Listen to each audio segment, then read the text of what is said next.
jirtu bahaadhihaa kaabaa kibbaa rabbiin nu cinaa haa jiraatu jajjabaadha isiniin jedha. Adaba godhadha Oromoo warra amantaa fi gandatti sassaabbataa jiru. Bilisummaa Oromoo keessattuu akkam jirtu bahaadhihaa kaabaa kibbaa rabbiin nu cinaa haa jiraatu jajjabaadha isiniin jedha. Jajjabaadha jajjabachuu nu feesisaa dhiira biyya ceesisaa jajjabaadha isiniin jenna.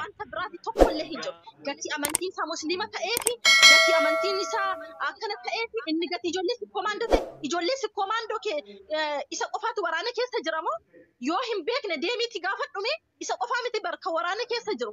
Eeyyee inni nama beekamaadha, inni ustaazadha, inni beekamtii guddaa qaba. Hayyee kanaaf gadi bahee kanaaf irratti dubbatan kan beekamtii hin qabne kan waraana keessa jiru meeqatu du'aa kan oolu isin maal beektame ati waan beektu qabda waan irraati dubbattu waan tokko qabda.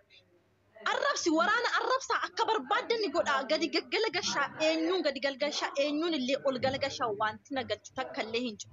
Garuu immoo waan isinitti himu tokkitti yoo jiraatte amantii fiddanii ganda fiddanii ijoollee wal nyaachisuuf nama walitti naquuf addaa wal facaasuuf hin fiigina. Jalqaba dubbii qaba. Seenaa dhageeffadhume dubbii bakka ila dhageeffadhu bakka nan si qaba. Dhageeffadhu illee dhifa dubbadha. Ganda hin fidinaa jettanii Oromoon tokko ta'aati dhiiga ustaaza kanaa baasa yoo ganda hin fidinaa ta'e yoo Oromoo walitti gadi yaa'inaa dhugaa isaa baasa maaliif cinjee najaat dhageeffadhu reeffi isaa ajjeesanii guyyaa sadii kana maal abbaa isaanii afaan qabatte najaatiin odaa darbiin jira hoogganaan adda bilisuu inni kan guyyaa 3 jedha inni kan guyyaa 18 inni kan guyyaa 15 jedha kijiba odaan gaddana kijiba odaan keessan gadi ba'ee odeessan malee ustaas kamaali booda dhabame jedhanii gurra nu buute guyyaa 3 namuu gurra haa gamana hirra hin dhabne booddee isaa namoonni qabsoo Oromootitti bara baraan gufuu ta'uu barattan adaba godhadha. Qabsoo Oromoo yoo gaggeessuu hin dandeenye harka keessaa fudhadha. Gaafa qawwee baatanii bosona seenan akkuma wareeguun jiru wareegamulleen akka jiru ofitti amananii qawwee kaasanii kan bosona seenan malee akka kan kee garaa guutataniitiin jiraachuu wallaalaniitii miti isaan. Siif galeetiin jira. Yoo dhugaan kan isaan jaalatu taate dhaaba isaan itti amananii yoo wareegamanillee wareega keessatti kafalan yoo lubbuun jiraatanillee keessatti qabsoo Oromoo galmaan gahuudhaaf amananii itti seenan maqaa balleessuudhaaf akka bubbee birraa hin hafar samin olii gadi.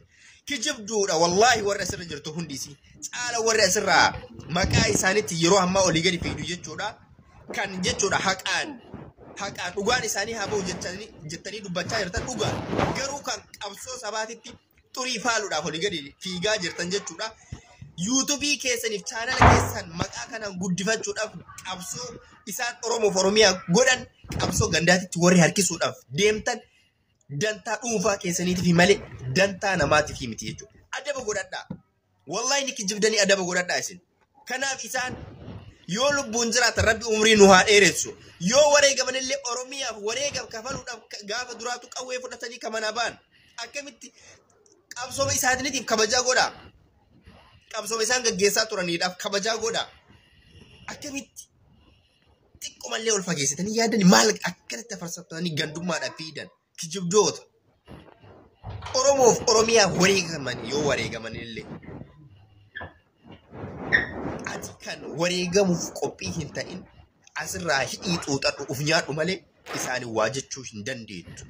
Isaan yoomillee goota yoo jiraatanillee goota burqa.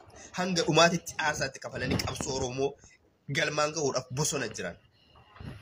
Yoo wareegama kafalanillee seena isaan hojjetantu isaan jiraachisa malee kijiba ati asirraa ajandaa godhattee olii gad ooftuu miti. Kijibduu qofa. Kijibduu. Qabsaa'aan ni kufaa qabsoon itti fufa. Isiniif galee qabsaa'aan ni kufaa qabsoon itti fufa.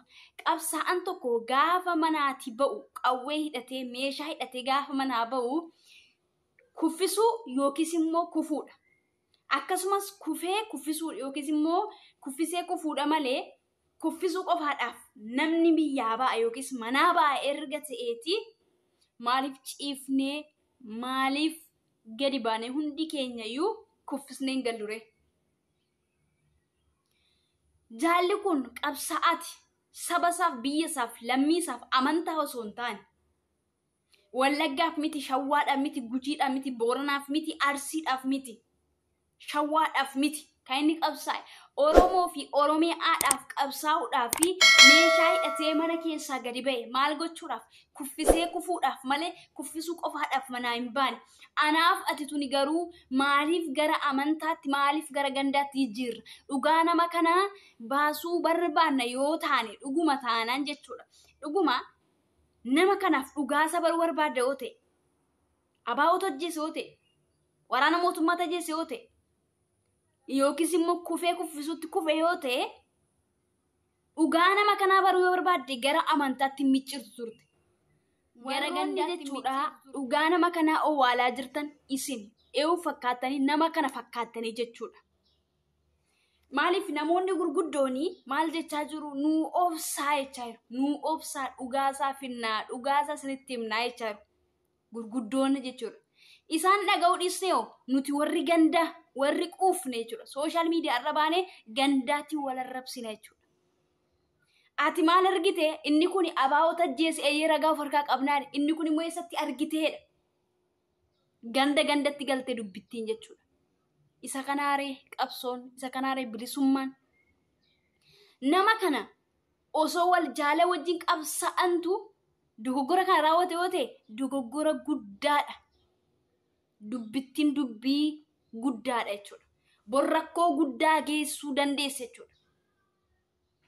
Yoo kuffisuutti kufe yoo ta'e garuu rakkoon qabu. Maaliif jalqabayyuu kuffisee kufuutti deeme waan ta'eef jechuudha. Kanaafi haqa kanammoo dhugaa kanammoo jechuudha miti qassannee obsaan teenye barbaaddachuu qabna malee akka yaada mataa keenya ani fakkeenyaa fi kanaan fakkeeffadhee jechuudha yookiin immoo kanaa wajjin wal qabsiifadhee ani jechuudha jibban Arsiidhaaf qabu Arsii arrabsuu hin danda'u. Jibban Shawwaadhaaf qabu kana keessa qabadhee Shawwaa arrabsuu hin danda'u. Jibban kanaaf qabu yookiis immoo jibban biyya Wallaggaaf qabu kanaan qabadhee jechuudha Wallagga arrabsuun sirrii miti. Gujii arrabsuun sirrii miti. Boorana arrabsuun sirrii miti. Maayidhee filaameetii wal dhageenyee warra nurra beekan, warra nurra xiinxalan dhaga'uu qabna malee warra quuftee sababa ittiin biyya tokko geessu yookiis immoo naannoo tokko yookiis immoo godina tokko arrabsituun anaafatis eeyyee jennee wajjin ka'achuu hin qabnu. Hayyoonni gurguddoon jiru. Obsuun nu barbaachisa jechuudha.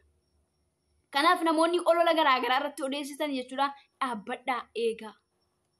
Gurguddoota hedduutu jira. Kan sirra caalaa beekan. Kan sirra caalaa xiinxaluu danda'anii dhugaa nama kanaa akka ba'uu barbaanna waan taaneef eeguu qabna obsaan malee ganda wal arrabsuu kutaa wal qooduu asii baga achi immoo maaliif jennee wal caccabsuun nurra hin jiru. Kun yaada kooti jechuudha. Kanaaf namoonni tokko immoo jiru waan kaleessa dheengadda haasa'ame rikoordiiwwan fiddanii saba gidduutti diinummaa hin buusinaa. Tokkummaa gargar cabsuudhaaf. Kunoo akka jedhe akkas godhe akka jette akkas goote abalu eeyyee sirriidha kaleessa akkas jedhu keessan fidiina. Yoon fakkeenyaaf sagalee kana keessa jecha narra dubbadhe kuni kan guyyaarraa ilaallatudha jechuudha. Kanati immoo jecha tokko as keessaa kutattee waggaa har'aa yoo rakkoon tokko uumame waggaa guyyaa akkasii akkas jetteetti eeyyee dhugaa goote jechuun sirrii miti. Dhugaasaa ijji kee hin agarre. Hin gaafatamta waan ijji kee hin agarre jettee hin odeessin waan dhugaaf harkaa qabatamaa hin qabne fuutee seenaa jaala qabsaa'aa kanaa hin xureessin qabsaa'ota hin xureessin. Anaafati Oromoodha waan bu'aa buusne tokko hin qabnu olola gandaa rabsuu fi amantaa wal qoodurraa kanaaf wanta nuti waliif goone tokkoyyuu hin jiru. Oromoof goones hin qabnu. Warra dhiirri immoo akka itti jiru kan beeku biyya keessa jira. Qabsaa'onni jechuudha. Hirbuu waliin ba'an qabu waan ta'eef yoo isaanumatu deebi'ee akkas gochaa jira wal gochaa jira yoo ta'ellee dogoggora kana dhaabbannee akka isaan sirreessaniif gaafachuu qabna malee nuti itti duulla yoo ta'e warra achi keessa jiraniif maal dhaamtan? Fakkeenyaaf jechuudha. Gujii bichaatu dhumaa jira yookiis immoo warroota gujii keessa yoo ta'e namni tokko gujii keessa yoo boqote gujii keessa nama tokkicha qofa keessa jira. Jaalli keenya kan kaleessa kunoo Kamal qofatu arsii keessaa waboo keessa jira. Kumaa kitilatu arsii keessaa waboo keessa jira.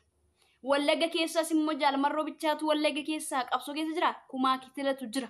Shawwa keessaa immoo nama tokko qofatu waboo keessa jira. Kumaa kitila jira.